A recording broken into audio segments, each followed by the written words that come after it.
Aloha class.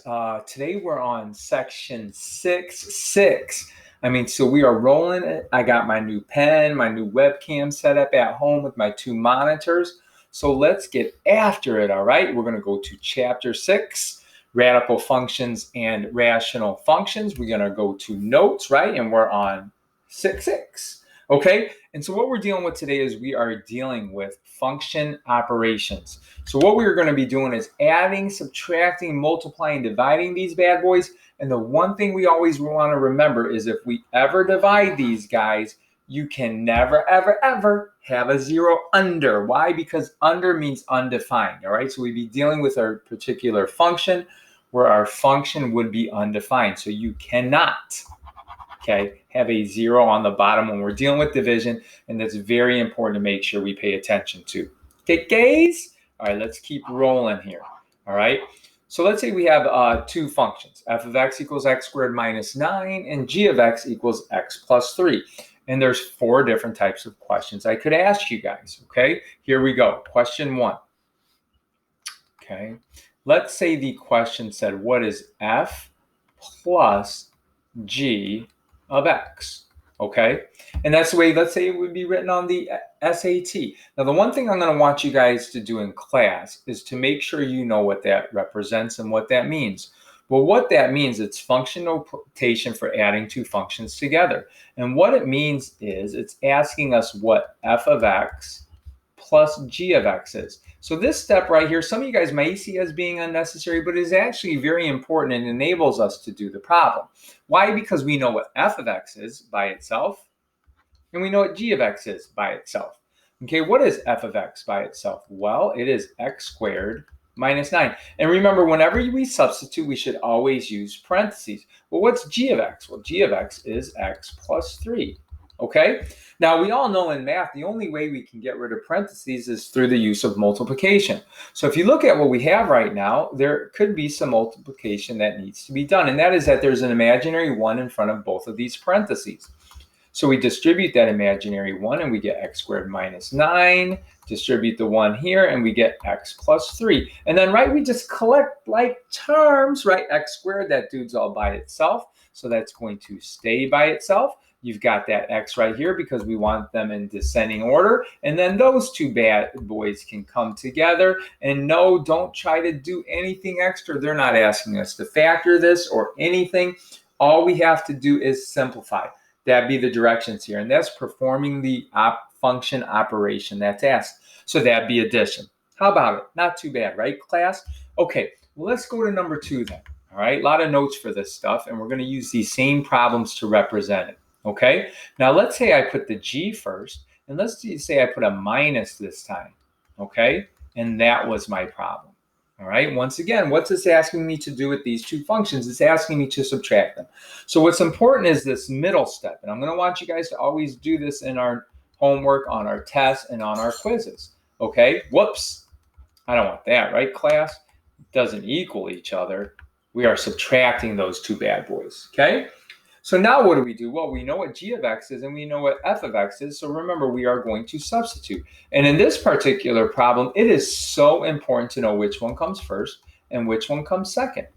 Okay, now, well, I got to get rid of parentheses, Mr. T. Well, how do I get rid of parentheses? You get it by distributing or by multiplication. Remember, we have an imaginary 1 in front of both of those bad boys. A positive 1 is going to give me the same thing back, but a negative 1 is going to change those signs. Okay, and then let's list them. I'm going to list them in descending order, remember? And then this time I'm going to add a 3 with a 9, which becomes a 12. And remember, we don't want to factor. It kind of looks like maybe factorable, right, if I take out that negative, but you don't have to do it. Remember, it's just doing the operation. Okay, guys? All right, looks like we're rolling here. Let's keep going. Number 3.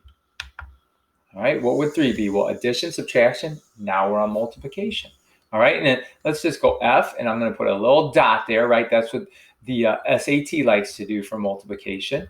Okay, now what would that mean? F times g of x. Well, remember, I want that middle step, okay? So I understand this is what we would call our function notation. Okay, there we go.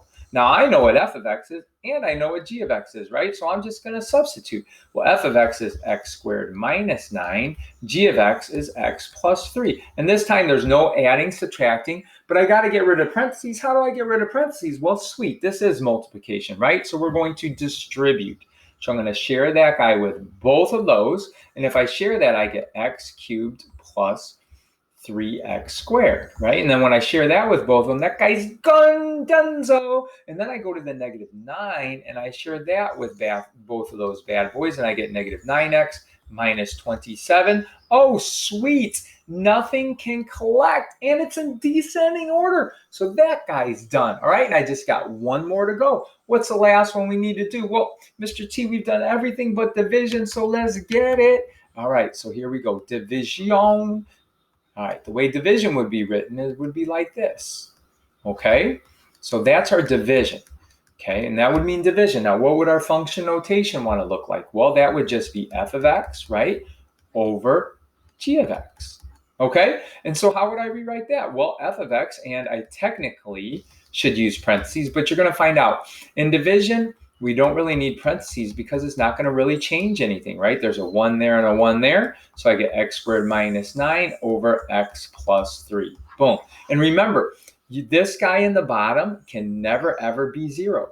So if we were dealing with domain, and we're going to deal with that later on, you would notice if x was negative 3, we would get DNE, a 0 under. And we're going to have to make sure we pay attention to that a little bit later. Okay, but those are all examples, class, of function notation using our function operations. Okay, let's keep on going now. All right, remember to hit pause, go back if you have any other questions. Now here's another example. Okay, I guess we'll do one of them. Okay, and I think the toughest one here for this particular problem would be our multiplication. All right, so let's go ahead and do a multiplication for this one.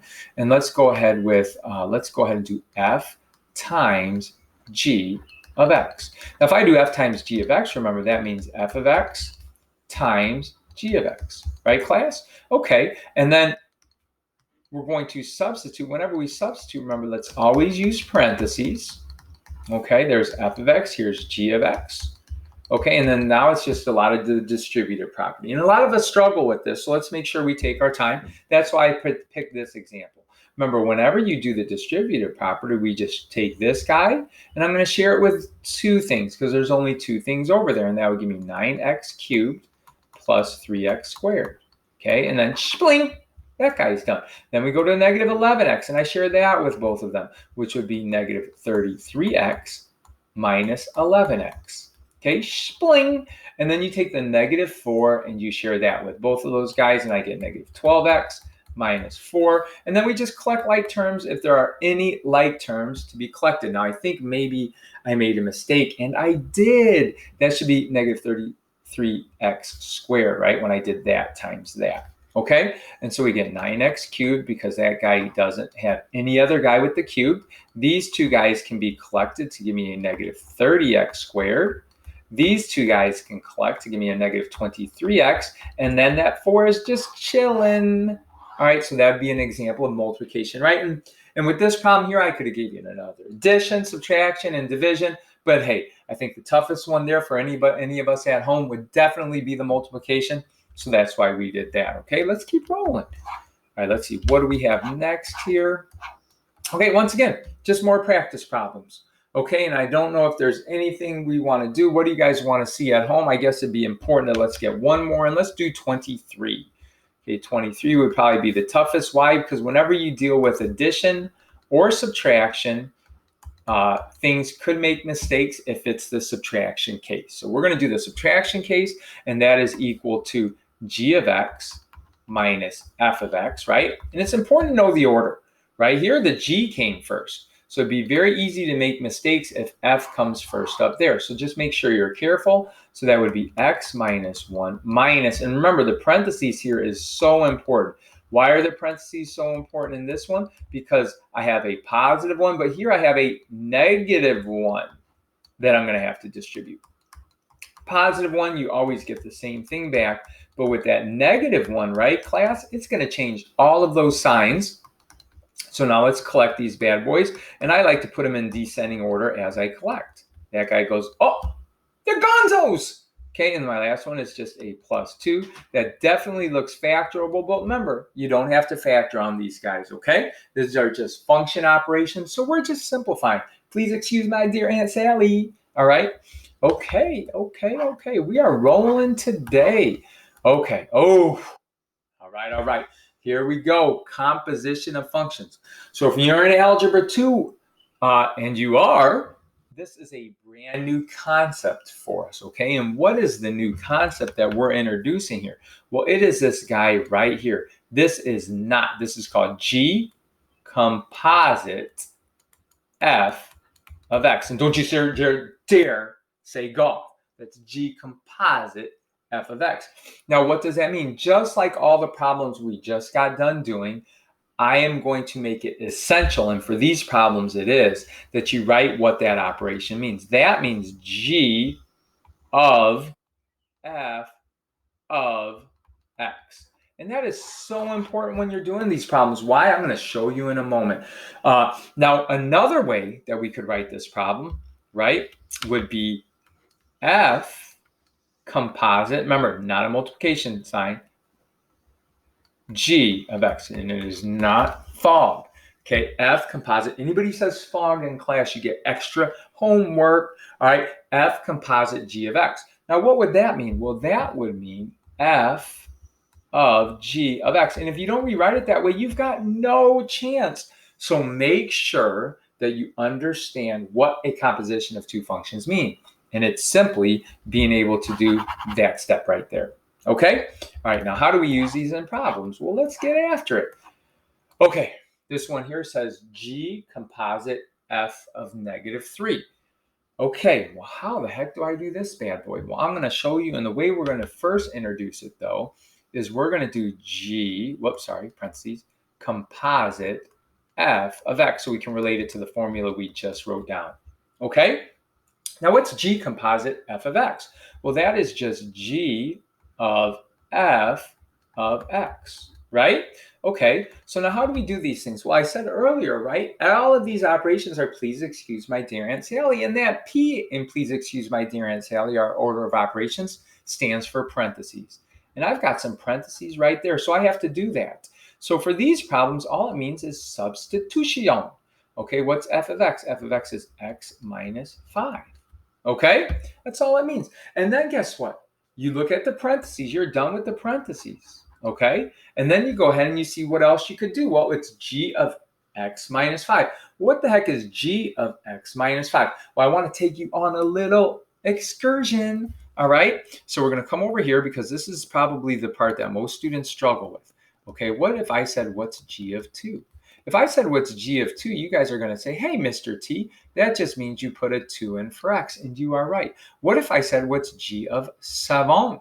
You're going to say, hey, Mr. T, you just put a 7 where are the x's, right? And where am I getting that? That right there, right, G of x. Now, what if I said, what's G of A? You guys would say, Mr. T, it's the same thing. You just put it right there. So then I'm going to say, hey, class, what's G of x minus 5? And then hopefully you say, hey, Mr. T, you just put an x minus 5 in there. And a lot of students struggle with that. Okay, why? Because there's an x here, there's an x here, and there's an x here. So students struggle with that, but it's really what you just told me. Wherever you see an x, you plug in what's in the parentheses. So that means this becomes x minus 5 squared.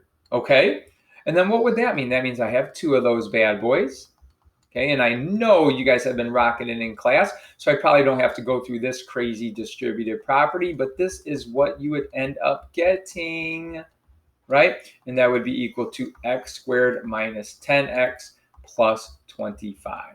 Okay, and now I'm not done with this problem because this problem essentially said what's G composite f of -3, which means to get my final answer for that is just wherever you see an x, you're going to put in a negative trees.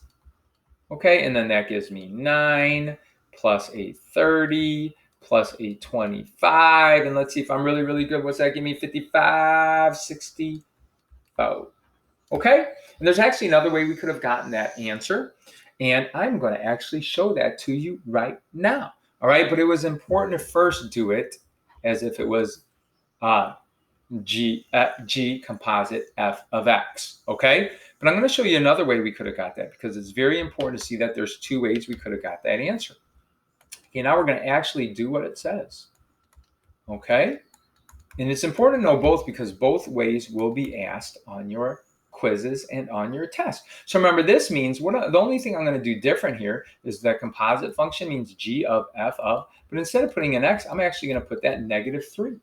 Okay, so then this problem here says, what's f of -3? So I'm going to come over here and do a little side work. Okay, so let's do a little side work. Okay, what's f of -3? Well, f of -3 would mean wherever you see an x, you're going to put a -3. So it's going to be -3 minus 5, which would be -8. Okay, so these two guys are the same thing. So what I'm going to do is come back over here now into my original problem. And instead of g of f of -3, it's just g of -8, right? Because that's what these two guys were the same exact thing, right? I showed it right there. All right, now I just have to do g of -8. Well, what's g of -8? Well, that means I'm going to use the g function, and wherever I see an x, I'm going to put a -8.